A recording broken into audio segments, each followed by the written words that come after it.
l'information déglu leen ko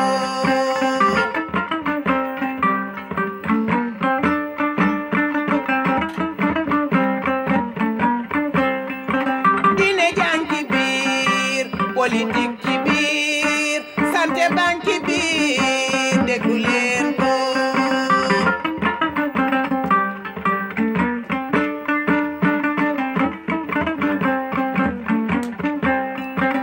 sport bang ci biir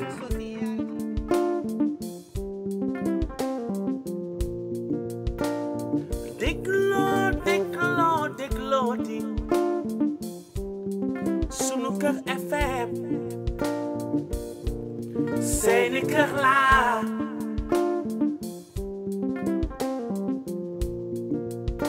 man ni déglooti sunu kër FM seeni kër laa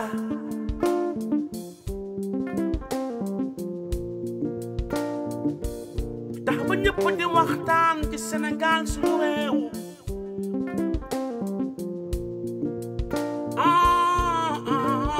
lu jëmale suñu réew kanam loolu mooy lu wóor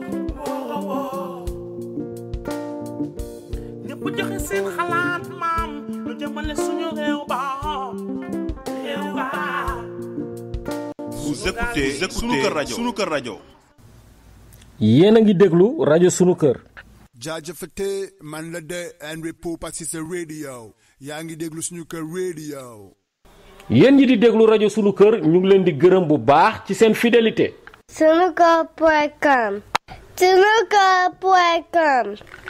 Welcome to Sunuker.com. L'info autrement est la toute nouvelle émission de la radio Sunu Kër et le site sunuker.com, une émission présentée par notre lumière nationale, l'international l'Amazon Sokhna Rama Diagne et l'incontournable, le chroniqueur, le pertinent. Il nous retrace les faits saillants de l'actualité nationale et internationale. L'info autrement, c'est tous les jours du lundi au jeudi 16h GMT 18h Paris en direct sur Sunu Kër Radio. Pour y participer, appelez au 001 920 786 85 30 ou 001 951 665 85 35. Vous pouvez aussi ajouter Skype Sunu Kër Radio ou participer via Skype en ajoutant Radio Sunu Kër. Mbokk yi lii di émission bu bees tàq l'info autrement di émission bi nga xamante ni rajo Sunu Kër ak sunuker.com ñoo leen koy jagleel ngoot bu nekk si bu 16h jotee ca Dakaru 18h ca Paris. Mbokk yi rajo Sunu Kër moo ñëw ak yéen ak Sokhna Rama Diagne Arwa l'Amazon international la Linguère nationale di émission bu amul fenn émission bu leen di dëgtal xew-xewu bés bi dañuy faral di wax naan picc nga ci kaw waaye xel maa ngi ci suuf loolu moo waral Sunu Kër compétence bu ñu ko xamee indépendance bu ñu ko xamee ak crédibilité bu ñu ko xamee mu jagle leen émission bu bees bi l'info autrement bu ngeen si bëggee bokk ci waxtaan bi yéen tamit mën ngeen a woote ci 001 920 786 85 30 wala ba tey 001 951 665 85 35 wala bu fekkee dañ ko bëgg a déglu tamit mën ngeen a woote ci 001 302 781 82 04 wala sax gaañi lu gën a easy doo fay dara ajoutel Skype rajo Sunu Kër l'info autrement du fenn fudul fii si Sunu Kër ci kër gi la maison mooy bambu.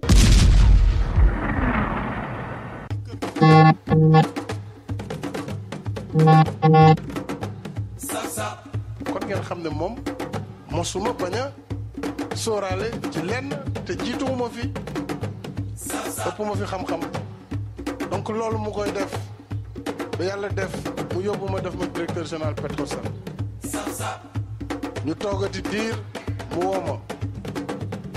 pour yóbbu ma ministère de l'énergie des mines et de l'hydraulique première rentrée te amu si lenn lu ma ko laaj chaque fois mooy woo ñëw ne ma Macky je veux que nga dem fii bi ma demee énergie mine ñu dem accident bi am mu tegal ma si équipement mu nekk surcharge bu 10 ba ñu ci génnee Idrissa Seck di former gouvernement moom moo ma woo bureau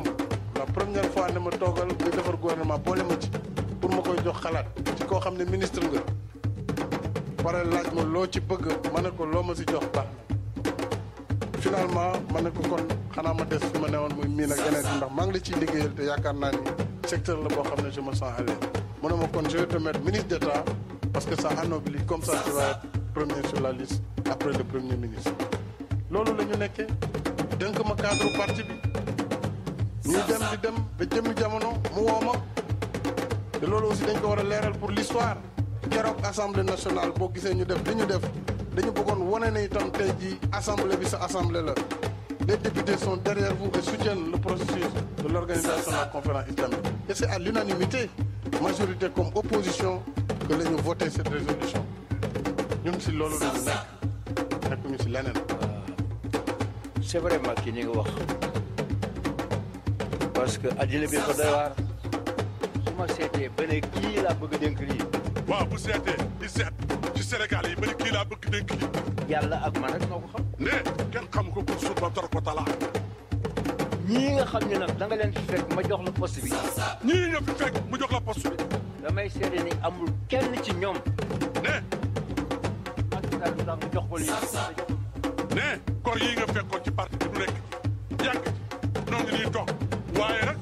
amul kenn kuñ mës a jox bëgg bu tëb ne mu recevoir la ne ko lu tax nga jox loolu man. danañu ma jaaxal. ne bu ko defoon jaaxal. ma leen man wax lii wala lëleel. du leen wax lii wala lël. lu dul sama bëgg-bëgg bopp rek. lu dul rek sama bëgg bopp. yàlla moo ma xiir rek ci loolu ma def ko te yàlla ma ko sant. mënu ko expliquer am na ñu xam ne woon dugg seen bopp. moom ma xiir ci loolu. ah président ne waaye nag yàlla ko xiir ci loolu. ñu waxtaan mu ne ma léegi je veux que tu ailles au ministère de l'intérieur. ma ne ko président intérieur bi xaw ma lan la woon mais dama ko ragal kon loolu day wax dëgg yàlla xam dama xaw a diis parce que man daal technicien laa te daal si laa gën a nekk à l'aise mu ne ma daal il faut que nga dem foofu parce que loolu moo ma gënal ana ko bu dee moo la gënal man amatuma choix kon avec votre soutien je suis sûr que je réussirai. C'est comme ça que j'ai été nommé ministre d'État, ministre de l'Intérieur et des collectivités locales et porte-parole du gouvernement. ndax ku la defal lii yëpp ndax am nga payam.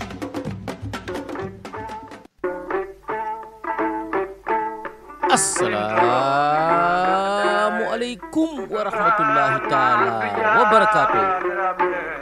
mbokk auditeurs yi yéen a ngi déglu seen émission l'info autrement tey jii nag di mercredi le 10 novembre 2021 soxna Rama Diagne asalaamualeykum. waaw Ndiaye Diop waaleykum salaam maa ngi lay nuyu bu baax a baax di nuyu Ahmadou Diop. ñu ngi lay fay soxna Rama. waaw di nuyu Sénégalais yi nga xam ne ñoo nekk Sénégal di nuyu waa diaspora bi. di leen wax ni yal na yàlla dindi xol yu ñuul yi ci ñun. amiin yaa rabbal alamin amiin. yal na yàlla dindi xol yu ñuul yi ci ñun. amiin def ko xol neex woo yàlla maam Abdou. amiin woo yàlla maam Dabax Malick. amiin yaa rabbal alamin. ana maam Abdou Dabax Malick Njawar ana maam Abdou Dabax Malick. yal nañu ko sunu borom fayal. maam Abdou yal Aziz Sy nañu ko Dabakh suñu borom fayal parce que je pense que il est unique dans son genre. borom si xol bu Malick yaatu ba rek dara maan aram loo Kumba Caam. borom yërmande bu rëy bi. borom yërmande gu rëy gi borom nit ku ñeme le dëgg grand ci anam patriote ki bëggoon Sénégal anam lool te nangoo wax dëgg. te nangoo wax dëgg dafa neex a wax Njawar. ki faalewul woon ministre ak poste électif. wallaay yàlla rek ko tax a jóg moo tax man la ana bakka rek dara man aram loo Kumba Caam fa wadd wele. yàlla na ko sunu borom fay waay. yàlla na ko sunu borom fay ndax dëggu rek la yàlla wax. amiin waaw may wax Njawar ñi tëdd ci hôpitaux yi. leen kenn fàtte nañ leen di ñaanal yàlla fëgg seen bopp ñu dellu seen kër di ñaanal yàlla tey moom damay ñaanal ñu yokk kaso yi rek bu baax a baax a baax a baax te xam ni yàlla dana àtte yàlla dana àtte Njawar Diop wallaay Njawar nañu xam ni y a des gens yoo xam ni seen kër la ñu toog il faut la souffrance am na ñoo xam ni dund ji ci souffrance xamuñu luy souffrance wallaay wallaay wallaay c'est ce que nos télé nous montrent actuellement betti na doomu aadama Njawar Diop ku ko waxul da ngaa jurul ku ko waxul da ngaa amul jëkkër Njawar nee naa la duma wax ci politique parce que je suis pas politique je ne m'y connais pas trop mais woo naa la wuy ji naa lu ko waral woo nga ma damay wuy ji mais wuy ji lu ci waral foo bëgg a jaar rek ñu ne la doo fa jaar xalaat ma ndiir bàjjot deret yi di génn ale yaa Njawar baal ma dee deret yi di génn Njawar ñi doom yi di ci teg seen bët ñu di ko gis Njawar ñii di daw di dugg ci biir am na xale boo xam ne oto bi di koom la jaar xale bu jigéen que me dit que je fasse da nga may wax toujours nawoon de nekkal góorgóorlu tu es une Amazone. Mais avant tout après tout je suis une maman aussi Ndiawar. ndeysaan. Je suis dans des kilomètres et des kilomètres comme beaucoup de gens qui souffrent qui voient ces choses-là. Man ça ne me dit pas ces choses-là Ndiawar ça me fait mal du fond du cœur. lu fi jar lii Ndiawar ta xam nga ne àddina ku nekk di nga toog dem te buy am da ngay daw Ndiawar bis buy am da ngay dugg sa avion dem ak sa njaboot bis buy am doo ko fekkee foofu laay teg sama baaraam ci côté politique bi ma bàyyi la ndax sa domaine la ma amati nu ma metti trop Ndiawar que les gens arrêtent de raconter des choses autopsie bi def nañ ko bu fa la fay bi ñëpp xam nañu rey na doomam mais autopsie bi dañ ko def pour ñëpp déglu ko dafa étranglé doom yi ñaar ñu jigéen yi daf leen étranglé même ku góor ki mais daf ko jam ay paaka xëy na lu weeru ci marché bi faw ñëpp yëg ko mais reyin bi day mënoon ngeen ñu tin ci ni mu reye ay doomam malgré que moom duñ ko jox mukk raison quel que soit alpha ne woon naa la damay respecter mémoire ndax nee na kenn du ma juger mais dans la mesure où ces enfants yoo xam ni ils n'ont rien demandé ils n'ont même pas demandé de venir au monde mais sooy demal ak sa bopp te nga bàyyi xale yi nga xam ni c'est des intellectuels am na ko ci waroon nekk war a dem Mariam Ba nga xam ni kon jàngkat la Ndiawar nan ngay tiime sa doom yooyu ak ni mu neexee nga di leen xot di leen xool les yeux dans les yeux xoolal boobu métti ñëw tàbbateeti suñu kaw ñun jigéen ñi ak ñëpp ku yaay ak képp kuy góor parce que quand même jigéen ay rangooñam la moom di jooy mais góor dina jooy à sa manière d'une autre manière que devient le Sénégal Ndiawar moo tax ma ne ana maam Abdou Aziz Sy Dabakh Malick bu fi nekkoon lii yëpp du am tey nag musuma wax ci sëriñ si nii leneen mais bu ma kenn wax dara parce que dama xam ni ñoom ñoo mën ni taxaw leen ñu taxaw ñoo mën ni noppi leen ñu noppi mais il voit ces choses là les images qui passent il faut semblant de ne rien voir ñuy reyante suñu biir pour simplement poste boo xam ni ministre ngay doon wala président wala kii lu ko fi jar Ndiawar may wax ni député yi fi doon def Boubacar Baye ak Mamadou Sall mi nga xam ne ñoo fi doon def maanaam sulli bukki di jaay affaire passeport diplomate yi dindi nañ seen immunité parlementaire jox nañ leen jëbal nañ leen justice pour ñu def seen liggéey mais Ndiawar man sama xel dafa am lu muy xalaat de man daaray Kocc moo ma formé ba génn ma tam mais nag j'ai un cœur li may wax dama ko sentir ce n'est pas le hasard sulli bukki parce que am na ku ni ci ñoom lii dafa metti nit bokk ci yow nga futti ko nar ko jébbal justice et alors ñeneen ñi ngeen daan yóbbu di leen tëj ay mois ñeneen ñi nga xam ne ba ñu génnee dañu jeex tal parce que amatuñu doole et alors vous avez pensé à ces personnes là maa ngi gis tey ndeysaan Khalifa Sall di daw di jàpp ci oto bi pour bëgg ñu jàppaale ko ngor la nit fi nekke am na ñoo xam ne ñu génn ñëpp tey ngor moo leen di yóbbu parce que Sénégal dafa tàmm Ndiawar di wax lebal nga ma lii dama la koy fay et alors man duma condamné seen génn bi ñu génn bi ma gisee Khalifa Sall di dóor ci oto bi pour ñu yóbbaale ko alors là ça m'a coupé l'appétit ma di la waxal Ndiawar suñu géej gañu moomal suñu bopp géej ga yaa ngi may dégg am na benn maladie boo xam ne dafa génn maladie bi nag dermatologie ci pêcheurs yi nga xam ne noo nekk Caaroy les Greenpeace Afrique nee na dafa bëgg ñu def lumière ci infection boobu nga xam ni cutanée bi sénégalais wax lu waral maladie boobu ñu di ko napp ci géej jàpp donc yaa ni ñu koy waxee nappkatu Caaroy yi nappkatu Tëngéej yi nappkatu Mbuur yi ñooñu ñëpp am nañu maladie boobu donc ñoom l'ONG Abdoulaye Ndiaye chargé des océans de Greenpeace Afrique mooy laajte loolu lan la mais Ndiawar suñu géej gi chinois yi nangu nañ ko chinois yi dañ ciy napp suñu géej gi ñu bari dañ ciy napp mais est-ce que Ndiawar ils ont pensé mbaa jeté wuñu dara ci biir géej gi lu waral tey jii suñu ñi mën ci nekk am maladie boobu cutanée alors su fekkee maladie cutanée boobu am na Njawar day dem ci jën yi ñun ñoo koy jënd buñ ko lekkee est-ce que on a pensé à notre santé Njawar donc man dama ni comme ñun lépp la ñu nangu ci ñun mën nañ ci def loo xam ni dañ koy sànni ci biir géej ce n'est pas une accusation dama xalaat rek ni am na luñ ci def loo xam ne ñu waay ba lébu yi yàggee napp yàgg na waaye mosuñ ci am problème Njawar nañ waxante dëgg lab rek lañ leen mën a waxal lab nag am ku dugg ci géej te mënoo lab ñu génne cette maladie là grave comme ça à cette manière là et que kon nag poisson ji biir on va les manger en plus muy law di law deuxième coronavirus laa fi gis Njawar maa wax li teg naa sam baaraam foofu nga yeggale ci barki suñ Tuubaa ngeen baal ma parce que je suis pas moi-même aujourd'hui c'est tout point à la ligne j'ai honte pour le Sénégal. ndeysaan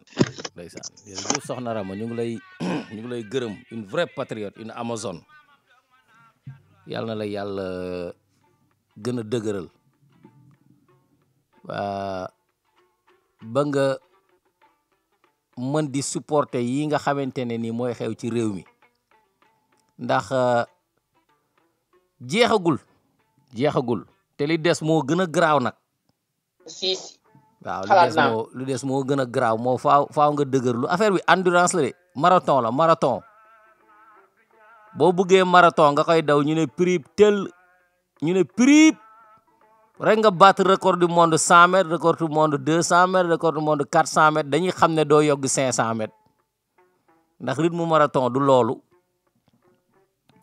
soo duggee sax ci politique bëgg koo dawee noonu te dawloo ko marathon gars yi dañuy xam ne doo sori quoi moo tax périodiquement dafay am ñoo xam ne ñoom ñooy def buzz ci politique bu ñu paree rek disparaître mënoon naa la fi limal ñu bari waaye dama leen yërëm des fois damay bàyyi léeg-léeg di kii noonu quoi parce que am na si ñoo xam ne fu mu toll ni dañuy nekk ci ay position yu doy waar boo leen tuddee day mel ni da nga leen di ñaawal mais mënoon naa fi tudd ñoo xam ne ñii di defee buzz nii nekk à la une de l'actualité ñoom noonu lañ ko fi nekkoon te yàggul matagul sax 12 ans matagu ko parce que buzz bu nekk am nañ ko fi bu passé 10 ans nga dellu si ginnaaw mën nga amaat ñeneen ñu doon def buzz te kenn déggatu leen am na si ñoo xam ne ñu ngi France frankulaayu am ñu nekk Amérique di taxawaalu. c'est ça niñ koy defee. am na ñu nekk ci seeni kër yi ca Sénégal ne muut waaw moo tax affaire bi dawu marathon la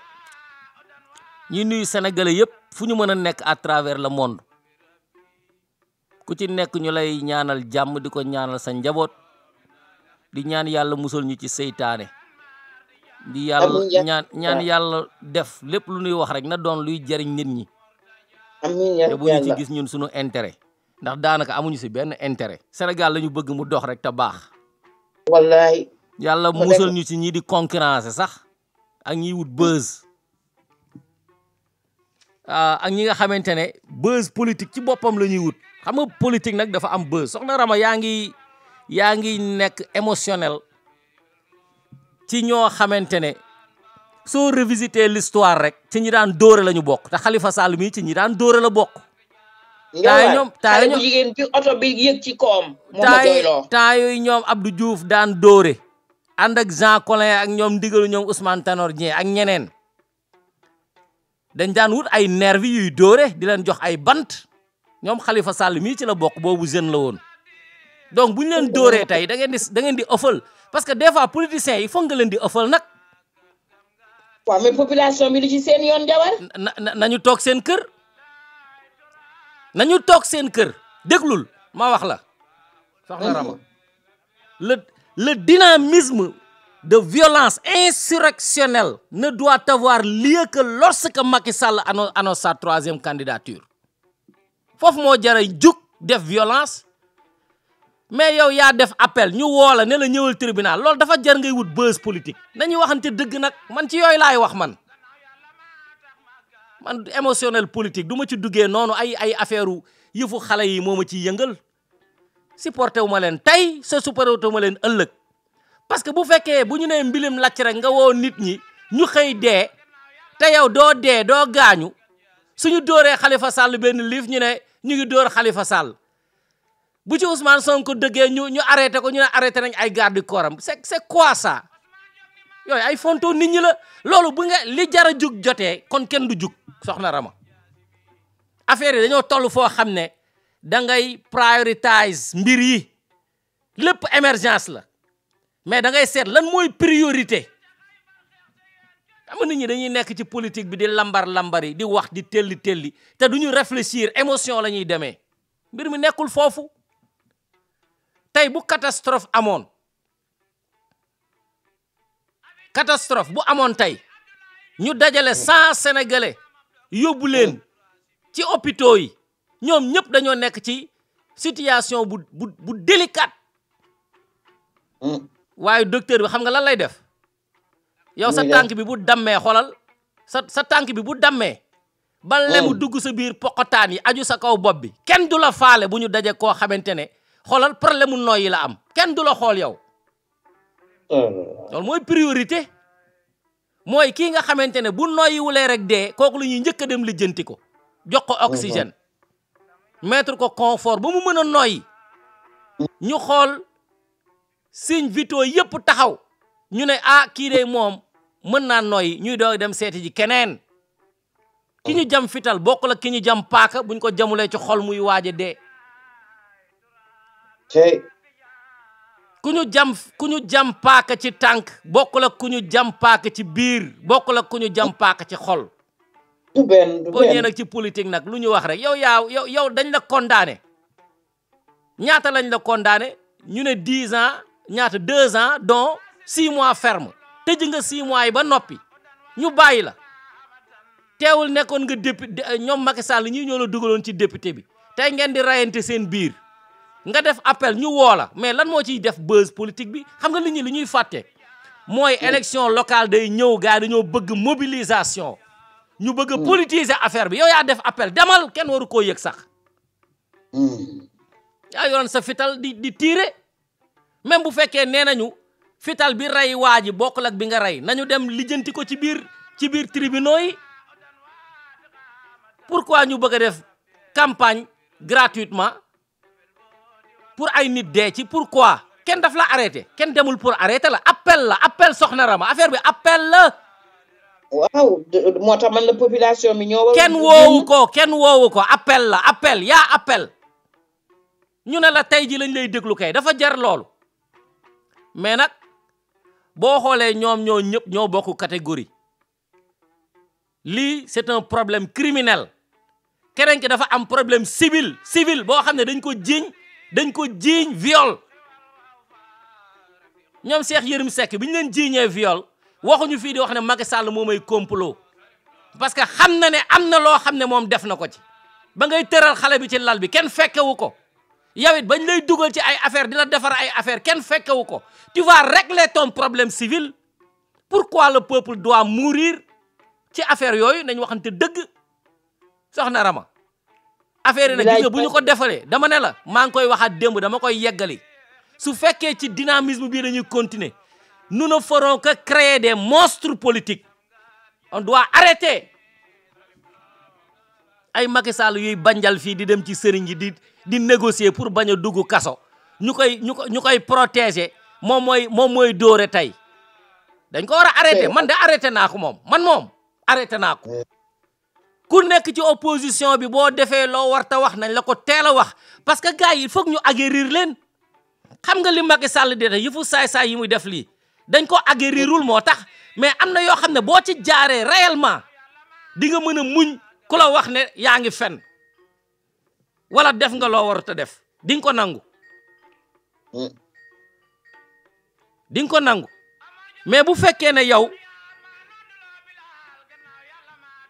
mais bu fekkee ne yow dañ lay protéger buñ la naree saaga ñu protéger la nga nekk ci opposition bi ñu naan kii c'est le leader de l'opposition buñ la xasee ñu protéger la dégg nga am ñu lay xeexal mais boo nekkee président de la république boo fenee ku ne la fen nga rek nga bu la neexee da nga koy rey parce que tàmmuloo ko gars yi foog ñu leen di commencer càmbar ci bu ñu nekkee opposition ñuy def lu dul noonu ñu leen koy wax mais di victimiser wu parce que loolu la ñu jaar ba Ablaye Wade victimiser wul woon de dañ ko doon tëj ci kaso bi te boo xooloon casier judiciaire u Ablaye Wade li ci Abdou Diouf bind ak ñi mu àndaloon kenn xamul nu mu toll. politique bon na de. ñu noonu léegi nag ay nit ñëw am seeni ay problème personnel yoo xamante ne ñoo ko créer seen bopp ba noppi yoonu kenn newu ci ñu bëgg a ñëw léegi na la yow léegi par force xoolal dañ maa woo tribunal léegi da nga war a ñëw tribunal def lii wala def laa affaire bi warul demee noonu man li ma gëm mooy xeex bi dëgg parce que bu fekkee lu ne mbilim lacc rek nga ne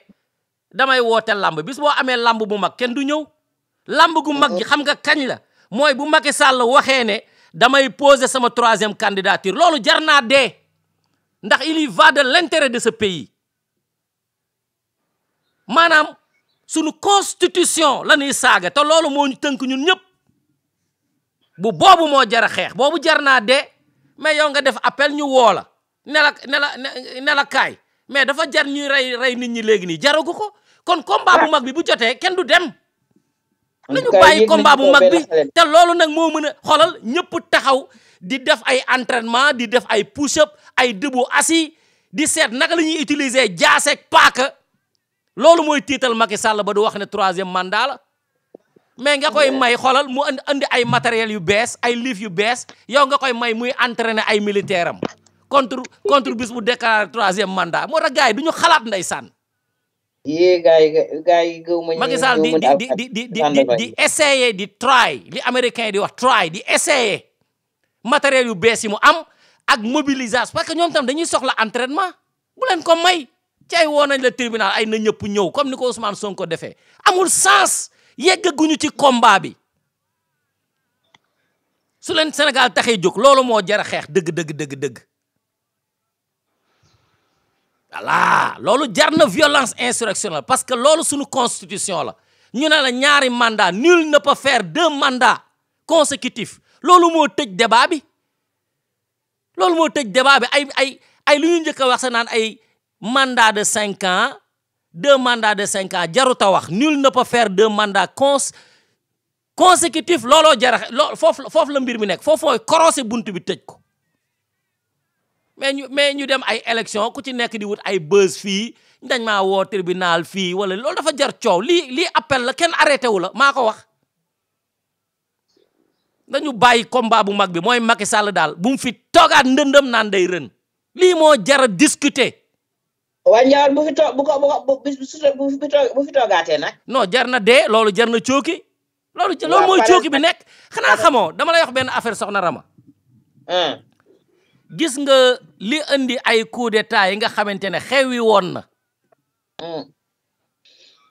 François Mitterrand sax ba muy dajale président yi di wax ci mbirum bonne gouvernance da ko def ca la bool dajale gars yi ñoom ñëpp ñu wax ñoom Abdou Diouf su ma juumalee ay 1989 la yaa ngi dégg bi ñu defee yooyu coup d'état xewi woon na kañ nga gëj a dégg coup d'état ci Afrique surtout Afrique francophone yàgg na ay Guinée rek nga ko fi doon dégg muy répété ndànk te bu amee day toog lu yàgg par rapport ak ni mu daan amee mais bu demee ba am lii xam nga lan moo ko indi ci at yi ñu génn lu ko indi mooy con africain yi jiite nation yi defe ne nit ñi ay con lañu ñu ne ñoom léegi doyaluñu dañuy seet yan yoon la ñuy jaar ñu mel ni Lassana Conté ñu mel ni Alassane Ouattara te gis nga Macky Sall Alassane Ouattara mooy maître ma lu mu essayé bu doxee rek moom danaan war na dox Sénégal léegi nag bu président conwee ba bëgg def 3e candidature jar naa con ba ray ko waxuma population bi dee de jar naa con ba ray ko parce que affaire bi foofu la nekk déegi bu mu jugee ci côté population bi na jugee ci ñi con ba bëgg a def loo xamante ne du yoon jar naa con ba ray ko foofu la mbir mi toll parce que loo xamante ne dañu la ko jox yow bu fekkoon ñëpp dañoo def yow ni nga nar a def tey mais kon benn président la ñuy am à vue wala ñu créer une royauté ne doomu Senghor yi ñoo fiy des bu Philippe Senghor deewul woon ñu ne mu remplacer baayam moom it bu amee dee ñu jox ko ni ñu def ca Gabon kon loolu mooy li nga xam ne loolu la ñuy def la ñuy def ca Jordanie ak la ñuy def ca Makka créer une royauté comme nanu koy defee au Maroc mais ñun dañu ne une république la ñu nekk boo bëggee entrer nag dans l'histoire par la grande porte bu ñu la falee tegal ci réew mi ci dynamisme boo xamante ne ku ñëw da ngay liggéey ku ñëw rek da ngay liggéey mais Amérique ngeen defe ne Barack Obama doyal na doyalul nit ku ñuul la nit ku ñuul nag du doyal sax du doyal waaye faaw mu dem da ngeen defe ne George Bush doyal na Bill Clinton doyal na doyaluñu parce que ba tey daanu nañu waaye ñu ngi continuer di liggéeyal seen dëkk ñu nag sunu président africain yi au lieu ñu créer loolu ñoom lu ñu def noonu dañ naan man maa gën ñeneen ñi quoi te xam nga li ci ëpp ci li ñuy def mooy siisaate dañuy siis seen adversaire yi koo xamante ne sa adversaire la woon nga dem ba doon seefam nekk président de la république mais jàngal ko le bon exemple waay dóoral sa 2 ans boo amee chance bu ñu la falaatee waxuma ngay sàcc ay élection de bu ñu la falaatee dóoral sa 2 ans tegal institution yu dëgër gaa yi respecté lépp ñi daan tardé nga fexe ba duñu tardé sénégalais yi nga fexe ba ñu am sécurité fexeel ba ñun li nu moom nga fexe ba benn réew du ko jël ci Mali foro fexe ba teg fi constitution boo xam ne kenn dootu ko laal di ubbil ay buntu ay affaire avantage nga dem bu ko defee dañ naan la yow tu es le père de la nation parce que ba léegi loolu amaguñu ko fi Abdou Diouf buñ ko gañewul woon day toog 2000 ans mu naroon nekk ñaata 4e élection bi muy gagné parce que moom jamono jooju la ñëwee ci politique bi yooyu la xam benn président boo xam ne day gagné ay 6 fois 7 fois suñ ko gañewul woon du fi jógee mais nag boo ñëwee indi fi ay balla yaxaas yoo xamante ne xamuñu dara ci àdduna ay maanaam jéemuñu entrer dans l'histoire par la grande porte mais yii rek la ñuy créer yow daawuñu la dóor yow ngay dóore daawuñu la tëj kaso ngay tëje kaso léegi nag boo dajeek ay nit ñoo xam ne da nga naan c'est parce que dañoo contre kooku ñoom lu ñu def nga àndu ak ñoom mais xoola c'est la continuité dans la médiocrité loolu rek la ñuy créer te loolu nag dañ ciy war man de bokkuma ci ñooñu moom ku nekk ci opposition bi def looloo war a def dinaa ko wax soo defee loo xam ne du priorité dinañ ko wax mais nag Sénégal li ñuy def mooy contre naa président bi rek xoolal lu xew rek quel que soit alpha opposition yi laay àndal mais l'intérêt de ce pays lan mooy intérêt dëkk bi kon vraiment lan mooy intérêt dëkk bi tout sauf Abdoulaye Wade rek ñu fekk benn Macky Sall fële andi ko rek teg ñu ko moo tax mu ngi def lu ko neex bi mu jugee ci alpolarisation de l'état bi nomination yoo xamante ne c'est ethnique fay ay mbokkam ak ay mbokku jabaram moom sax ay mbokkam bëriwuñu daanaka ay mbokku jabaram la def ak ay mbokku turandoom yi ña ko yoroon ñoom la dimbali léegi nag li ko dese mooy seet kan lay éliminer moom fu mu toll nii moom moo bëgg a seet léegi quoi kan moo war a doon président ak ku ko nekkul te loolu du ay prérogative am du ko. waaw mais est-ce que réellement loolu njabar war na ko def wala déet. loolu du ay prérogative am répondre naa la ba noppi du ko yow peuple bi mooy fale kay mooy seet ki ko neex mu fal la ngay seet kan ngay éliminer. voilà. léegi nag kilifa diine yi toog xoolal moo tax gis nga sunu réew mi. questionnement la ndax am nañ ay kilifa diine de parce que Macky Sall ba muy toog la ne vous êtes des citoyens ordinaires comme tout le monde xam nañu ko moo tax bu ñëwee di toog ci suuf élection ba élection la leen di nax bu ñëwee raamal leen ñu defe ne ñuy wut ñu leen di photo quoi kaay leen photo ko ci suuf la toog loolu dafa am solo li mu leen di def di ko def seen taalibe yi moom ngeen waroon lijjanti xanaa xamoo sëriñ si ñoo waroon njëkk a doon premier opposant yoo xam ne dañuy observer di wax mais loolu laa wax moo tax ma ne ana maam Abdou Aziz Sy ñoom lu gaa yi am ci alal ñoom lañ koy andil ñoom duñu xiif duñu mar dégg nga duñu feebar ay yëre yu nice lañ leen di jox ay oto yu rafet di leen sukkal di leen raamal mais bu taalibe amulee alal ñoom amuñu liggéey ñu dàq leen wala seen situation ñu am ay problème ak borom réew ki jiite réew mi borom réew mi sax la ñu war a wax ndax réew mi ñun ay buur la ñuy fal léegi nag ñoom ñu toog di seetaan quoi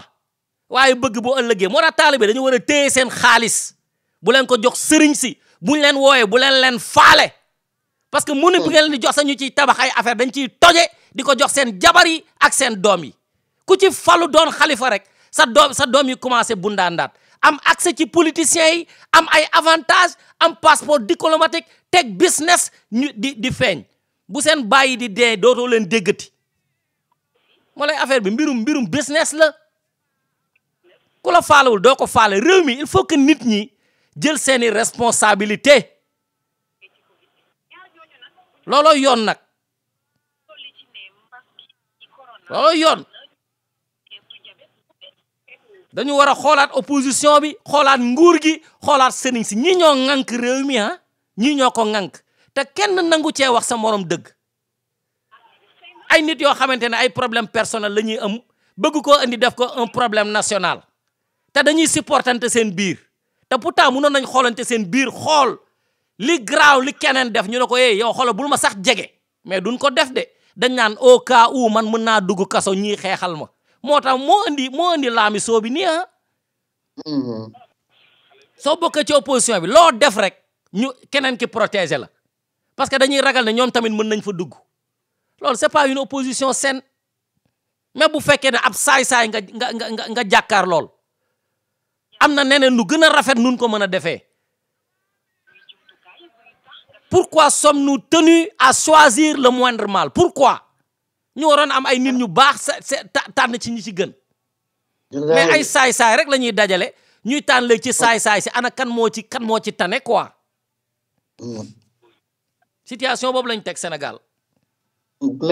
metti na bu fekkee am na ku ci bëgg a yokk dara ma jox la kàddu gi waaw njawat di la wax rek dama fàtte sànq sénégalais yooyu nga doon wax te ñu nekk ci Allemagne te ñu dajale nañ leen ba war leen a indi Sénégal te mardi ji mardi démb dañ leen waral a indi dama ko fàtte woon rapatrié nañ leen ba noppi yegg nañu voilà rapatrié nañ leen xam nga ni loolu tamit moom yegg nañu waaw xam nga moom doy na waar daal tamit yegg nañu am na ku ci bëgg a yokk dara waaw man day bëgg naa ci sànni samay kàddu sama permettre waaw ñëw waaw te danga may permettre ma wax na waaw ma wax ci li ma ci xalaat waaw asalaamaaleykum soxna Rama Diagne waaw asalaamaaleykum tous les sénégalais ak sénégalaises maa ngi leen di nuyu waaw waa waxtaan wi am na solo Jawar def na ci jàngat ci classe politique bi li nga xam ne moo nekk ci Sénégal nga xam ne finalement tuq suba na la sañ ba reer waaw kenn xamul à quel sens se vouer waaw parce que Sénégal man li ma gëm ci 2012 ku ñu fal kan lañ fal ci 2012 Macky Sall mu ne moom daal léppam day leer waaw il nous avait vendu la rupture l'état de droit la justice équitable impartiale la bonne gouvernance lu seet xajji ak seen waaw ana lu mu ci def dara kumba am ndey ak kumu amul ndey waaw parce que li bizarre ci Macky Sall mooy classe politique bi côté boo ci seet ñoom ñëpp a yem waaye li doy war ci Macky Sall day xaar am calendrier boppam danaan teg ba le moment venu ñenn ñi yore seenum dënd tëgg mu fàdd leen keneen ñëw mu koy xaar ci taatu ndaal mu indi sa justice ne ko yow xaar ma seet seen mbir li nga defoon depuis 9 ans muy Barthélémy Dias alors que moom ci boppam moo ko doon tàgg di ko félicité bi nga xamante ne bii ne Ndiaga Diop jóge na fi Macky Sall lui-même moo ko def waaw maanaam lan moo waral Barthélémy Dias ñu fexe ba mu nekk maire waaw ñu xaar ba à quelques encablures des locales lu tax jugé wuñ ko le moment venu parce que nee nañu dafa def appel mais boo def appel dañ lay condamné ba pare nga doo ko def appel parce que dañ ko condamné kuñ condamné kay xanaa parce que kenn faralu man de faralu ma ko waaye mbir mi ànduma ci man personnellement ànduma ci politiquement parce que Macky Sall tëddewul njaaxaanaay parce que li tax mën a tëddewul njaaxaanaay gis nañ fi des crimes yoo xam ne il est totalement coupable Macky Sall parce que mooy ndey mbi liggéey waaw Fallou Sène tiire nañ ko fi bal ki ko tiire bal xam nañ ko évidemment parce que kooku defut politique parce que militaire la gendarme la xamu policier waaw Omar Anne Mame Mbaye Niang Mansour Faye woo nañ ko moom ci boppam mu sàcc milliards yu bari kenn woowu ko waaw li ci doy waar mooy ñaari député Mamadou Sall ak Mamadou Biaye trafic de faux passeport waaw trafic de faux passeport yemul ci loolu mu am jabar yu bari présumé indignité la maanaam c'est illégal maanaam faux mariage la waaw fausse pièce d'identité extrait etc waaw politique business la waaw léegi bi nga xamante ni bii ne presse bi jot na ci mbir mi ñenn ji sànni ci seeni kàddu assemblée nationale bi di teefantaloo pression nationale ak internationale bokk ci waaw ñooñu wax nga ne dañoo summi seeni immunité parlementaire waaw waaye nag loolu doy parce que mbir mi des na ba tey waaw léegi il faut que ñu juger leen ñu dugal leen ci kaso bi ñaari député yooyu ba pare ñu def leen sous bonne garde waaye li ci doy waar Macky même bu ñu leen di dugalee kaso liberté provisoire lañ leen di jox. Deuxièmement ñooñu rek ñoo concerné ci affaire bi Aïssata Tall bokk na ci Aïssata Tall moo nekk la ministre des Sénégalais de l'extérieur. Elle est mouillée sur toute la ligne et tout le personnel loolu naka lay mën a nekke kon 2 poids et 2 mesures la Macky Sall mooy ndey mbili gi Macky Sall moo nekk le plus grand criminel notoire jamais égalé de toute l'histoire du Sénégal veut à tout prix abattre tout opposant réel ou supposé qui le régisse de près et de loin et ce sans état d'âme ni vertu ni équité waaye nag day épargner passement te day protéger de toute poursuite judiciaire sa galaxie de canailles travestis en proxénètes alignés et tondus parce que su fekkoonte ne woon bi sax ne Barthélémy Dias dañ ko jugé woon te jamono jooju ñu xam ne crime la def parce que dafa tiré bal ñu takkal ko parce que dégg nañu discours bi yàgg man gisoon naa loolu Macky Sall di ko faral waaw léegi lan moo xew ba élection di ñëw ñu woo ko ku woo da ngaa war a wuyi waaw di woo ñii di bàyyi ñii loolu naka la mën a amee man question boobu lay poser voilà parce que Macky Sall nekkul une institution c'est un démon c'est un diviseur diversion lay def parce que lim ci jublu élection locale yi la moo nekk en filigrane parce que le problème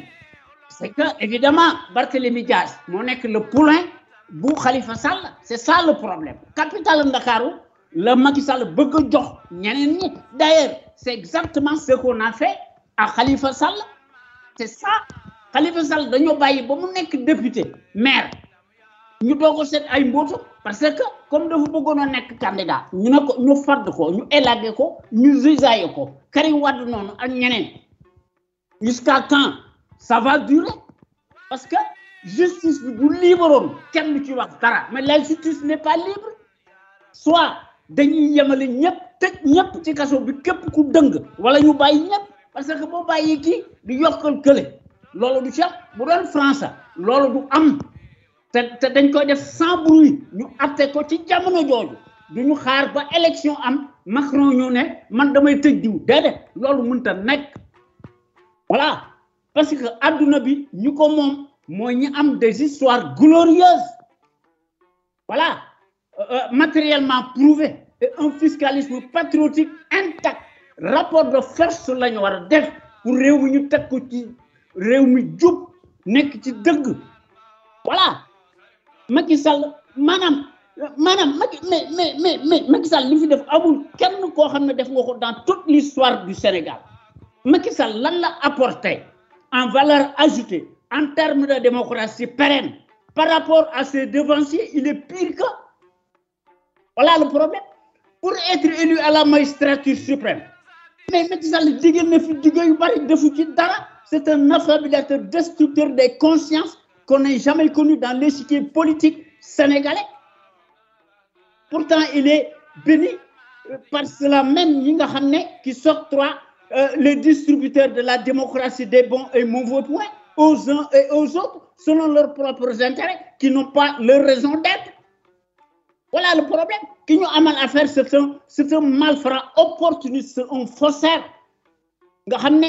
notre devoir moral nous recommande de le destituer bruyamment et le mettre hors d'état et dans les décombres de l'histoire voilà le problème parce que li ram ci ñag bi la jëm buñ ko bàyyee dana def leneen mais xoolal na li nga xam ne moo nekk ci local yi loolu moo gën a garaaw sax respecté wu benn éthique maanaam parité bi sax respecté wu ko di yónni ay préfet ñuy tere lii di bàyyile boo léegi mu jaar ci leneen pendant que les Sénégalais sont désorientés et désolés ils sévissent partout et nga xam ne di tëgg tamaam dafa feebar c'est ça le problème sunu problème bii nu am ku feebar mooy jiite réew muy Macky Sall voilà le problème du Sénégal parce que Macky Sall est fondamentalement hostile à la vérité et aux contradictions politiques c'est un lâche-nez pathologiquement atteint de cécité trisomique wax naa ko dem déficience intellectuelle chronique la am c'est un handicapé mental névrotique incorrigible il méprise insulte non seulement les familles éplorées waaye ñi mais mu ci li nga xam ne 15 morts yi nga xam ne amoon na ci mars ñu rey leen par balle par sa police et ses nervis illégaux déchaînés qui ne se comptent plus nga xam ne Macky Sall amul benn respect ci ñoom mais Macky Sall dañu war a commencer ci moom voilà le problème parce que lu ëpp tóoru voilà.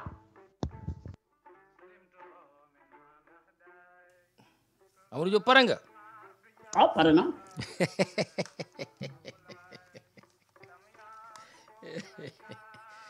hey sa contribution bi am na njëriñ lool Amadou jërëjëf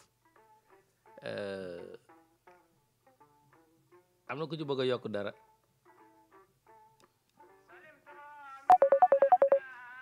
waaw jël Papis Fall salaamaaleykum sëñ Papis allo allo Ndiawar waaw Papis ñu ngi lay déglu waaye maa ngi nuyu ñëpp si panel bi nuyu Amadou Diop mi génn ñu ngi lay fay Papis ñu ngi lay fay comme bëggoon a rappeler benn fait comme toujours sama rajo bi rajo jàngat la quoi macha allah man sama gis-gis bu ndaw man pour man ay xale ñoo ñuy diriger quoi dans l'opposition que dans le gouvernement ay xale ñoo ñuy diriger parce que en fait li yëpp mise en scène la quoi mise en scène ay xale la non mais parce que Barthélemy dafa war ji police lay commencé c'est-à-dire gérer sécurité BIP la ñu génnee bi yoon génnuñu police génnuñu gendarmerie BIP la ñu génne waaw dañ leen di entraîner affaire bi ay entraînement la voilà ñoom soxla nañ état Sénégal soxla génne BIP nga xamante ne kenn xamu ko woon sax ay GIGN kenn xamu leen di leen déployer ngir ñaari nit Sonko ak Barthélemy ma jaaxle sax non mais sincèrement quoi léegi problème bi fan la nekk ñoom Barthélemy mais Ndiawar affaire bi buñ ko xoolee affaire politique yu grave gis nga ay xeexu koñ yi waaw booy xeex ak sa benn grand nga dem gis ne que grand bi dafa ñàkk jom waaw da nga koy attaquer quoi loolu moo fi nekk non Sonko ne ko xaaral gars bi day dof lu grand bi dafay dof man laa kon maa gën a dof léegi dama lay jàppale ñëpp suñu situation bi lañ nekk mais amul sens c'est-à-dire que yow la wax moo gën a important dañu dem sur le plan judiciaire la procédure judiciaire appel waaw convoqué wuñ ko pour comparution dañ ko convoqué parce que moom moo def appel c'est-à-dire que c'est lui aujourd'hui qui est le moteur exactement donc ça on n'a pas besoin de cette mise en scène vraiment Papis soxla wuñ ko vraiment man je préfère dire les choses en fait du point de vue très lucide quoi parce que man pour man muy Macky Sall muy Sonko muy Karim Wade muy keneen ak keneen affaire bi c'est-à-dire que ñun ay xale ñoo ñuy diriger gis nga Sénégalais yi yéen ngeen yaakaar ni que yéen ay mag ñoo leen di diriger quoi c'est-à-dire que yéen ñoom sax sëriñ sax yéen prêtre yéen pour yéen ay mag lañ yeewu leen Assane Diouf leen di wax yeewu leen parce que affaire bi actuellement le problème lan la quand Barthélémy se permet de dire que Ablaye Wade avait droit à un 3e mandat. waaw. c'est maintenant qu'il le dit lui. léegi xanaa kon Macky Sall amul droit 3e mandat bon. bu fekkee Ablaye Wade mën na am 3e mandat. nañu waxante dëgg rek non moom léegi la koy wax. waaw. non waxoon na ko il y a 4 ans la ko waxoon. ci benn vidéo bi yàgg na de du tey. mais kañ la ko wax. waxtu mu ngi koy xeex daf ko waxoon. xam nga dafa am leen loo xamante ne nag loolu suñuy jikko la tamit mooy côté naa fekk quoi gis nga parloo bi parloo buy am si koñ yi parloo buy am entre amis parloo buy am entre groupe loolu moo fi nekk c'est-à-dire que Sénégalais yi ñun tolloo wuñu niveau état njawar c'est-à-dire que yow ñun niveau bu ñuy wax man ak yow man je me rends compte de plus en plus que ñii on est trop au-dessus d'eux du question on est différent de non et puis xam nga la moo si gën a graaw mooy manque de stratégie bi toujours ils sont dans une logique d'attaquer la rue et de prolonger xam nga man lu ma jaaxal mooy 88 moom mësuma gis Ablaye Wade si tali mais Ablaye Wade arrivé à occuper l'espace public sénégalais totalement ñi ils sont pas capables de le faire une petite mobilisation comme ça yéen njawar man jour ma génne si tali du ma daw lacrymogène ah non ak man fu ma teg police Sénégal fu ma teg sécurité Sénégal man du ma leen daw xanaa ñu rey ma mën nañ ma rey mais du ma leen daw parce que tamit da ngay mel ni Lat Dior wala mel ni Serigne Touba booy xeex mais tey y a un gros problème dans ce pays un problème stratégique man nga fa ne man Sidi Fall man tey man su ma waroon opérer si terrain tey au Sénégal man doon opposant man police gendarmerie dinañ ma jege seen oto dinaa nangu mu jege ma tey tey niveau stratégie nit ñi lu ñuy jàng xam nga le président de la Guinée Conakry mais en moins de 2 heures de temps jàpp na Alpha Condé loolu mooy stratégie buñ ko amulee nañu bàyyi Sonko ak Barthélémy mënuñu yëngal dëkk jànguñu ko mënuñu ko mais lu si gën a grave fu mu nekk nii c'est-à-dire on a des gens yoo xamante ni ils jouent ñoom ñëpp tous ils jouent et ils se rendent même pas compte qu'ils jouent ba Macky Sall ngay président la République dafa tag nga jël avion dem sa yoon mais la dem sa yoon si toi tu as tous ces gens là pourquoi tu pars mais ne pars pas yow on a besoin de toi pour kaaraange dëkk bi mais lu si gën a métti mooy ni un journaliste ni un magistrat ni un intellectuel n'a cette lucidité d'esprit là boo xamante war na mën a taxaw wax ñun lu ñuy wax c'est qu'il y a un problème mais il y a un problème léegi le problème mooy xam la moo si gën a graaw man déclinaison moom c'est le gars de la rue là boo xam ne jàngul il n'a rien compris qui se dit que dañu bëgg a faagaagal Khalifa Barthélémy Diaz dañu bëgg a def li gars yi dañuy génn léegi dañuy toj dëkk bi toj ko sur quelle base sur aucune base léegi nag bu ñu newoon 3e mandat loolu d'accord naa ko comme na ko waxee parce que là c'est l'évolution du pays qui est en jeu exactement aujourd'hui c'est l'avenir du pays qui est en jeu exactement tey lu fi nekk xam la moo si gën a graaw c'est que toutes les entreprises waroon job si journée bi jobuñu aujourd'hui ils vont paralyser le pays encore gars yi war a investir dëkk du ñu investir et c'est le côté le plus grave ils sont forts man nga foog ni que man tey ji man su ma naroon teg sama stratégie mooy xam nga stratégie boo koy teg da ngay am cadre mooy lan mooy le moment mooy lan mooy l'action mooy l'heure boo ko war a teg man palais de justice laa ko doon teg su dee ils sont malins ils n'avaient pas à faire ça non ça c'est un jeu yow xale la ko yow mbedd la su su doon dëgg-dëgg Sonko ak Barthélémy yeewu nañ léegi dama leen di yee quoi yow Macky Sall n'est pas lui qui tue ce n'est pas le policier ni le gars de la BIP qui tue mais mets le curseur l'objectif sur la personne boo xamante ne kooku moo war a rayer l'action fu mu war a dem à l'instant foofu la te au palais de justice mais allez-y tuer les magistrats bu dee gëree ngeen parce que magistrats yi ñoom ñooy jàpp nit ñoom ñooy tëj nit mais dem leen nga régler problème bi foofu assiéger leen magistrature 23 juin ba mu amee gars yi loolu lañu dem assemblée la ñu assiégé mais ñii moo tax ma ne la toujours dama koy en privé man xam-xam bu may xaar ci ñii yorewuñ ko ñii boo leen joxee dëkk dañ koy sànq Sénégalais yi jàng yi nañu génn on a un déficit de savoir dans ce pays-là on a un gros déficit de savoir qui a rappelé un fait qui est très important ñii dama ragal ni soo bu jëlee nguur gi ah kenn du wax ci dëkk bi parce que Khalifa mii di wax comme na ko waxee tempête ñun amul lu ñu dajul yow fi gis yëpp grand yow fi gis fii traîné yëpp boo yëpp fii gis yëpp seen aduna yàqu pees mu yàq seen àddina du jàng bu baax ñu doon jàng ñoo xam d'accord ñu système bi renseignement généraux yónnee ay dossiers en collaboration avec le partenaire qui sont souvent même pas des policiers ñu yàq seen àddina fii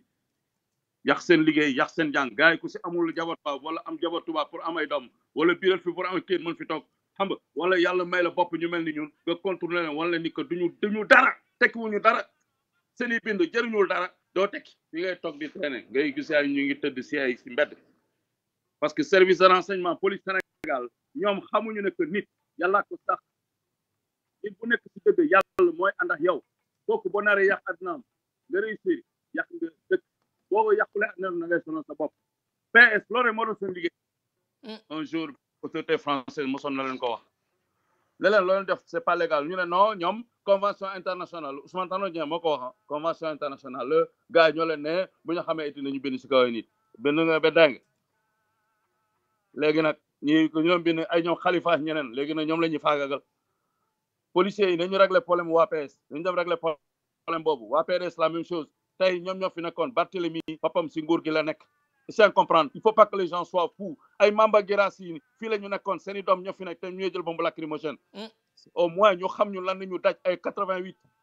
seen papa yi bu ñu doon sàcc alalu réew mi di barkelu si alalu réew mi yàq ay aduna ay borom kër combien de syndicalistes sont morts de Thiès combien d'hommes politiques ils ont brisé la vie tey seen doom yi nañu jël ay bombe lacrymogène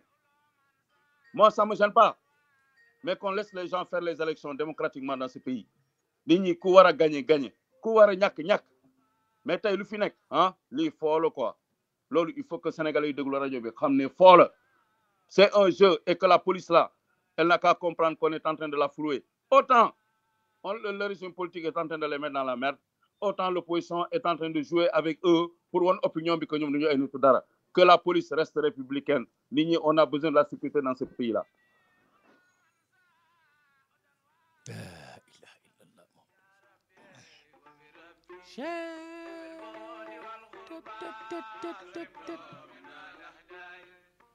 xam naa damay ñëw yemale foofu émission bi waaw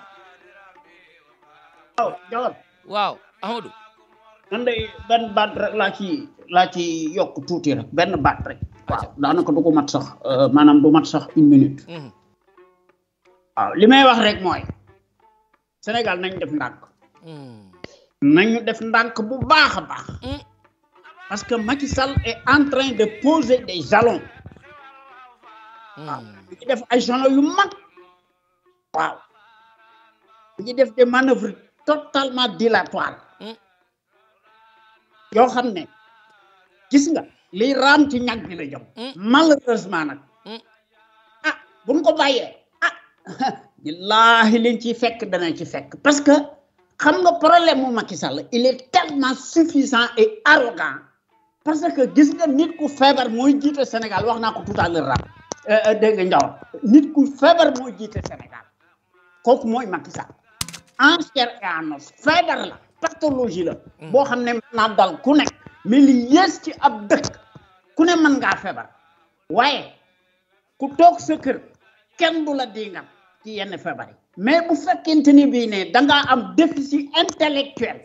mais kooku waruñu ko teg ci bopp réew parce que Macky Sall li maanaam ñaata at la fi Macky Sall nekk 9 ans mi ngi def li ko neex Sénégalais bi wàcc ci tali bi mois de mars dernier moo ci mujj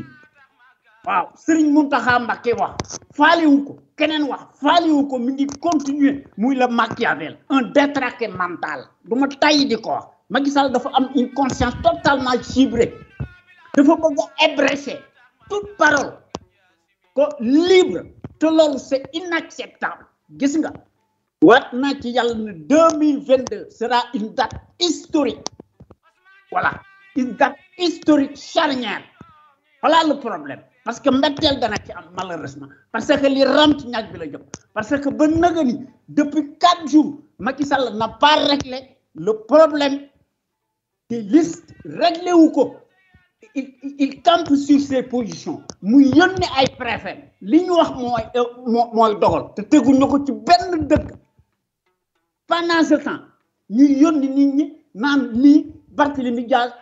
Khalifa Sall Karim Wade Idrissa non le problème c'est Macky Sall voilà parce que c'est Macky Sall moo téye la justice voilà le problème parce que justice amu fi waaw bras armé moo fi nekk rapport de force moom la ñu war a def ci tànk bi il ne sert à rien de courir il faut partir à point voilà du ma taay di ko wax merci. xam nga lii la ñuy tàggoo sax moom lay conclure moo di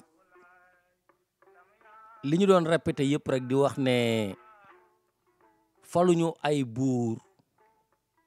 déggal faluñu ay président ay buur la ñuy fal lii moo koy wone am na dëkk yoo xamante ne tey bu ñu leen di roy ci mbirum démocratie séparation des pouvoirs moo koy indi tey bu ñu fendi woon un professeur de sciences politiques yooyu la lay wax bu ñu la fendi woon ay juriste ci sunu réew yi Sénégal nga xam ne ñaari faculté yooyu la ñu boole mooy jurisprudence ak science politique bu ci nekk doon science ñu boole leen ku fa génn da ngay doon un technicien yàlla xam na ko ndax da ngay xam ci mbirum droit ba pare xam ci mbirum politique parce que c'est une science te justice moom romb na science sax c'est pas théorique moom moo lay won ne forcément li yeneen réew yi di def ba ñu leen di roy ci mbirum démocratie Sénégal moo waroon nekk numéro 1 yàlla xam na ko ndax dañoo bokk ci dëkk yi nga xam ne dañuy boole ñaari faculté yooyu ñu war koo séparer assemblée nationale am doole boppam ñuy fal ay sénateur tamit yoo xamante ne dañuy représenter nit ñi par région fi ëpp densité ëpp nit ñu yokkal ko ay sénateur comme niñ koy defee Amérique rek nga xam ne yow waa gox boobu ngay nekkal waa gox boobu yow sa yoon newul ci waa Ndakaaru Njaay lu dul waa Kédougou ñoom ñoo la fal ñoom ngay nekkal mais doo ne parti bi nga fiy nekkal tu t'en fous du parti parce que yow dëkk boobu nga nekk moom mooy tax ngay fayeeku ñooñu ngay deewal di leen deewool yooyu la ñu waroon mais gis nga réew mi mënoon nañ fi moo tax c'est tailleur constitutionnel la ay con la ñu rek xam nga nag Sénégal li tax moo bi ma koy jël ñu may wax naa da ngay bàyyi sa mooy vulgaire yi ngay jël bu ñu nekkee ay con du ñu woowee suñu bopp ay con ñun ay con la ñuy fal ay con doo fi toog naan man assemblée nationale laa nekk lu président bi bëgg laay def c'est parce que président bi moo xeex pour ñu teg la ci liste bi imaginez un maire bu président bi di wax ne kii mooy doon candidat est-ce que yow di nga toogal waa gox boobu bu ñu ñàkkee fayda ba votel ki président bi teg rek mooy def nañu erreur yow yaa war a seet ki ngay tànn kan la mais pas président bi la wax jiital leen kii bu ko nekkee président bi la fay nekkala su waree jox police ordre xam nga ci dëkk yu mag yi maire bi mooy chefu police de la ville loolu la nit ñi dul xama maire yi dañoo am pouvoir yu ñu am maire bi mooy chefu police municipale yi su leen waxee def leen lii loolu dañ koy def président bi la fiy nekkal te loolu bokkul ak préfet bi ñuy fal bokkul ak sous préfet bi bokkul ak gouverneur bi yooyu yëpp ay démembrement du gouvernement la ñoo xamante ne dañoo yore le pouvoir répressif de l'État dañ koo yore li may wax ni nag boo demulee jàng science politique am na yoo xam ne yu bëri doo ko ci xam am na ñu ma ko gën a xam nag ñu may déglu dañuy woote di wax ak nit ñi yooyu la ñu waroon teg justice bi la même chose dëkk yi nu nekk sax da ngay gis ne président bi am na pouvoir pour ñu tànn 9 juges yi di nekk ci cour suprême bi mais bu ñu paree ñoom dañu war a yore seen indépendance loo xamante ne kenn waru koo valider duñ ko valider réew mi dañ ko war a bokk bëggandoo ko xam nga réew mi nu mu mel comme yàlla rek yàlla kenn du ko xëccoo dañu koy gëm dund li mu ñu wax nga def ko bu ko defee kenn du fàttali sax sa morom ne ñëpp dañuy jekki-jekki rek gis ne ñoom li yàlla digle ñu ngi koy defandoo kenn du gaañu mais bu ñu demee ba réew nit ñi di gaañu rek am na ku deful yoonam kooku nag dañu war a booloo duma ko mais boo jëlee ab saay-saay fal ko mais yëfu saay-saay rek lay def léegi nag ab saay-saay man dama bëgg ngeen di xool bu baax sama jàngat dootuma defati benn tir benn côté de sens unique ab saay-saay boo ko bëggee remplacer waroo doon ab saay-saay te ab saay-saay kenn du ko faral donc bu nekkee njiit dañu ko war a xeex bu nekkee opposition dañ ko war a xeex parce que ab saay-saay du remplacer ab saay-saay voilà loolu mooy mbir mi nag noonu la mbir mi war a mën di doxee moo tax am na ci ay politiciens yu civilisé gisoo leen ci est-ce que gis ngeen leen ci lii ñi am problème avec la justice rek ñoom ngeen gis ñu dem dajaloo ak ñi deful buzz mais am na ci ñu nekk ay parti politique xool nañu toll am na ñoo xam ne sax ñu ngi ne selaw ne ngelaw dem tëddi nelaw faale wuñu leen defu nekk fii di supporter parce que yëfu xale la en fait affaire bi ñuy xew nii yëfu xale la léegi nag ku bëgg ku la moo tax gis nga Ousmane Sonko mu ngi def ay erreur yu rëy kenn waroon toog fii di dégg Ousmane Sonko sax ñu koy tudd ci ay supporter yu demee nii quoi parce que moom dañ ko supporter woon mu defe ne dafa war a rendre le censeur te ñi muy supporter ci système bi la ñu bokk te moom dafa waxoon day xeex système bi war naa taxawaalu foofu man dama xamul ñan ñoo koy conseiller quoi yoo xamante ne ñoo représenté système bi seen baay représenté système bi ñoom ñu nekkoon ay ci waa système bi waraloo booleeg moom ku mel ni Khalifa Sall waraloo bokk ak moom coalition benn yow fële nga jóge ci bas peuple bi kenn xamu la doo woon tous sénégalais yi supporté la ba nga ñu dàq la ñu fal la député ñu yëkkati la ba nga toll fi nga toll nga def nga benn erreur mais xeex ko silencieusement rek sénégalais yi faale wuñu li ñu la jiiñ sénégalais yi faale wuñu ko dañ la naroon continuer di supporter nga ragal daanu naan da ngay ànd ak ñeneen pour def la résistance c'est pas de cette manière là ñu ngi yàqal seen bopp te xamuñu ko gars yi dañu war a xool seen tànk yi fu ñu koy xandal mais répétition de l'histoire ci leneen la ñuy jëmee loo xamante ne ni da nga naan à la fin est-ce que jar na changement di am na ñoo xam ne fu mu toll ñu ngi questionner est-ce que jar na changement am na ñu koy wax bu fekkee ne xale yu ndaw yii ñoom la ñu bëgg a remplacer ak Macky Sall ñu bàyyi fi Macky Sall def 3e mandat am na ñu koy wax et je commence même à me poser cette question là wala yàlla xam na ko parce que nag on renouvelle quelque chose par du neuf waaw parce que fougue de jeunesse moo gën a garaaw màgget buy def dara saay-saayu Ablaye Wade moo gën saay-saayu Macky Sall waaw moo ko gën ndax di nga ne quel que soit alpha la nature va nous sauver quelque part peut-être waaw mais jeune am na yoo xam ne nañ ko seetaat nag nañu commencé interroger wu suñu bopp de toute façon xeex bi ñëwagul xeex bi ñu war a wootee mobiliser mooy bu Macky Sall taxawee ne man damay def sama 3e candidature foofu la nit ñi war a jógee loolu mooy sama conclusion bu di jéggalu képp koo xamante ne dégg nga fii lu la neexul ñu ngi lay baalu ak ku fi dégg loo xamante ne amal na la njariñ nga seet ay voies et moyens noo koy gën a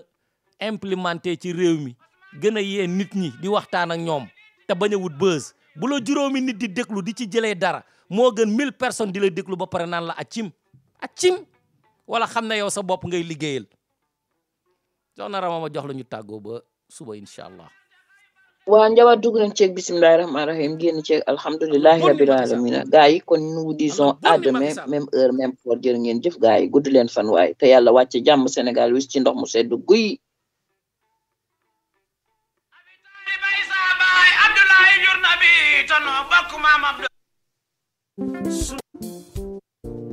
seeni kër laa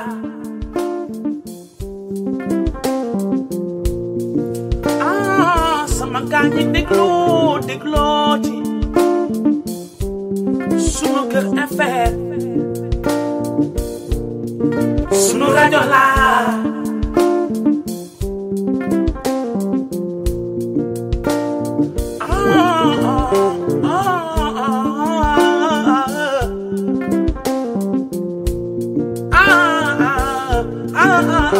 sunu rajo laa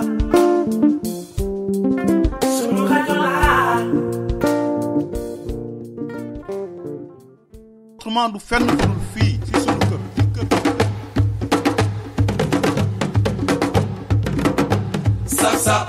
kon ngeen xam ne moom mosuma bañ a sóoraale ci lenn te jiituwuma fi ëpp ma fi xam-xam donc loolu mu koy def ba yàlla def mu yóbbu ma def ma directeur général Petrosen ñu toogati diir mu woo ma pour yóbbu ma ministère de l'énergie des mines et de l'hydraulique première rentrée te amu si lenn lu ma ko laaj chaque fois mooy woo ñëw ne ma Macky je veux que nga dem fii bi ma demee énergie mine ñu dem accident bi am mu tegal ma si équipement mu nekk surcharge bu 10 ba ñu ci génnee Idrissa Seck di former gouvernement moom moo ma woo bureau la première fois ne ma toogal buy defar gouvernement boole ma ci pour ma koy jox xalaat ci koo xam ne ministre nga pare laaj ma loo ci bëgg ma ne ko loo ma si jox baax na finalement ma ne ko kon xanaa ma des fi ma newoon muy miin ak yeneen ndax maa ngi la ciy liggéeyal te yaakaar naa ni secteur la boo xam ne je me sens à l'aise mu ne ma kon je vais te mettre ministre d'État parce que ça anoblit comme ça tu vas être premier sur la liste après le premier ministre loolu la ñu nekkee dënk ma cadre parti bi ñuy dem di dem ba jëmmi jamono mu woo ma te loolu aussi dañ ko war a leeral pour l'histoire keroog assemblée nationale boo gisee ñu def li ñu def dañu bëggoon wane ne itam tey jii assemblée bi sa assemblée la les députés sont derrière vous et soutiennent le processus de l'organisation de la conférence islamique et c'est à l'unanimité majorité comme opposition que la ñu voté cette résolution ñun si loolu la ñu nekkuñu si leneen. c'est vraiment ki ni nga wax parce que addina bi ko doy waar su ma seetee ba ne kii laa bëgg a dénk lii. waaw bu seetee di seet ci Sénégal yi ba ne kii laa bëgg dénk lii. yàlla ak man rek noo ko xam. ne kenn xam ko pour suuf ba tor ko talaa. ñii nga xam ne nag da nga leen fi fekk ma jox la poste bi. ñii nga fi fekk mu jox la poste bi. damay seede ni amul kenn ci ñoom. ne. Macky Sall du tax nga jox ko lii. ne kor yii nga fekkoon ci parti bi du nekk yàgg ci noo ngi nii toog waaye nag amul kenn kuñ mës a jox bëgg bu tëb ne bu recevoir la ne ko lu tax nga jox loolu man. danañ ma jaaxal. ne bu ko defoon jaaxal. ma leen man wax lii wala lëleel. du leen wax lii wala lël. lu dul sama bëgg-bëggu bopp rek. lu dul rek sama bëgg bopp. yàlla moo ma xiir rek ci loolu ma def ko te yàlla ma ko sant. mënu ko expliquer am na ñu xam ne woon dugg seen bopp. moom ma xiir ci loolu. ah président ne waaye nag yàlla ko xiir ci loolu. ñu waxtaan mu ne ma léegi je veux que tu ailles au ministère de l'intérieur. en tout cas président intérieur bi xaw ma lan la woon mais dama ko ragal kon loolu de wax dëgg yàlla xam dafa xaw a diis parce que man daal technicien laa te daal si laa gën a nekk à l'aise mu ne ma daal il faut que nga dem foofu parce que loolu moo ma gënal ko bu dee moo la gënal man amatuma choix kon avec votre soutien je suis sûr que je réussirai. C'est comme ça que j'ai été nommé ministre d'État, ministre de l'Intérieur et des collectivités locales et porte-parole du gouvernement. Donc ku la defal lii yëpp ndax am nga payam.